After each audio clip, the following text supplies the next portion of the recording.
ஆகாயத் தந்தை, சக்திமிக்க கடவுளே, நாம் இன்று உங்கள் அருளின் அரண்மனை முன் வந்து நின்றுள்ளோம். எங்கள் ஆண்டவர் மற்றும் இரட்சகனான இயேசு கிறிஸ்துவின் சக்தி வாய்ந்த பெயரில் நான் என் குடும்பத்தையும் வீட்டையும் உங்கள் கையிலே ஒப்படைக்கிறேன். ஆண்டவர், எங்களை குற்றம், நோய், பயம் மற்றும் சாபத்திலிருந்து காப்பாற்ற இயேசுவின் குருசில் ஊற்றப்பட்ட மதிப்புமிக்க இரத்தத்தால் நாங்கள் மூடப்படட்டும். எங்கள் எதிர்ப்புகள் தோல்வியடைய வைக்கப்பட்டு தூதர்கள் எங்கள் வீட்டை நாளிரவு காவலாற்றுமாறு அனுப்பப்படட்டும். இயேசு ஆண்டவர், எங்கள் வீட்டை ஆசீர்வதிக்கவும்.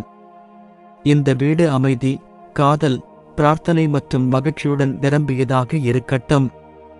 எல்லா அறைகளும் பரிசுத்த ஆவியின் வருகையால் நிரம்பட்டும். என் கணவன், மனைவி, எங்கள் பிள்ளைகள் மற்றும் இந்த வீட்டில் வரும் அனைவரும் ஆசீர்வதிக்கப்படட்டும். எங்கள் வீடு உங்கள் பெயரை உயர்த்தும், சூத்திரம் சொல்லும் இடமாகவும் இருக்கட்டும். தந்தை, நம்பிக்கையுடன் நான் அறிவிக்கிறேன், எங்கள் குடும்பம் உங்கள் ஒப்பந்தத்தின் கீழ் இருக்கின்றது. எவ்விதமும் கிறிஸ்துவின் காதலிலிருந்து எங்களை பிரிக்க முடியாது. ஒற்றுமை, ஆரோக்கியம், தேவைகளின் பூர்த்தி மற்றும் எப்போதும் உங்களை நோக்கிய மனதை எங்களுக்கு கொடுங்கள். ஆண்டவர், உங்கள் விசுவாசமான பாதுகாப்புக்கும் பராமரிப்புக்கும் நன்றி. சோகமில்லா வளமான ஆசீர்வாதத்துக்கும் நன்றி.